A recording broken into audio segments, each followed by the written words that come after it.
Investing. Take your next step. If you haven't invested before, it can seem daunting, but we've put together this step-by-step guide to take you through the basics. We'll start by explaining the difference between saving and investing. By putting your money away in a traditional savings account, it can help you reach a dream or ambition. It tends to be the right option if you have a short-term goal, as you can opt for easy access to your money. While the cash held in savings is generally secure, the impact of inflation is likely to reduce the buying power of your money over time. Whereas with investing, you are putting your money into the financial markets in the hope of better returns.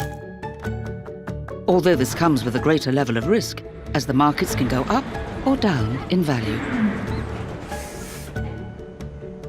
Because of the risk, investing is best for money that can be put aside for the medium to long term, to help balance out the highs and lows of the markets. If you choose to invest, what else should you be thinking about? People invest for all sorts of reasons. Before investing, you should consider paying off any short-term debts, such as credit or store cards. This is because you may be paying more in interest on those debts than you could earn by investing. It's also important to make sure you have enough easily accessible cash available to cover any short-term emergencies. So, if you decide to invest, how do you do it? There are two main ways to invest your money. The first way is to do your own research and invest your money yourself online. Or you can choose to invest with advice from a professional who's likely to charge for their advice. You can usually invest a lump sum, choose to invest monthly, or do both. Understanding the different types of investment.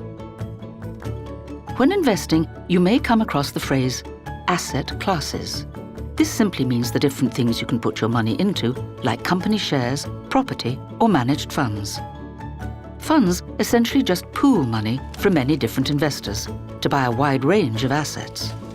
The idea is that as the fund invests in lots of different company shares and bonds, the risk of you losing all your money could be less than it would be if you invested in a single company's shares.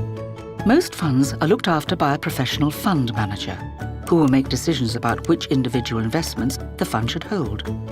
They also monitor the fund to keep it on track with its objectives. Understanding ISAs. ISA stands for Individual Savings Account. They make a great starting point for any savings or investment plan. This is because any interest or growth you make on your money will not be taxed. Every year, the government sets the ISA limit. You can choose to invest your full £20,000 allowance into a cash ISA, a stocks and shares ISA, or an innovative finance ISA, or any combination of the three. Alternatively, you can split your allowance by investing up to £4,000 in a lifetime ISA and the remaining allowance between any combination of the other three types of ISA, as long as you don't exceed £20,000 in total across your ISAs. You may now feel you are ready to invest, but here is a reminder of some of the key points to consider. You are prepared to commit your money for the medium to long term. You have money to cover emergencies. You have no significant short-term debts. And you feel you have the information you need to make your own decisions. We are there to help you take the next step in investing. But please, get in contact if you have any other questions. Lloyds, for your next step.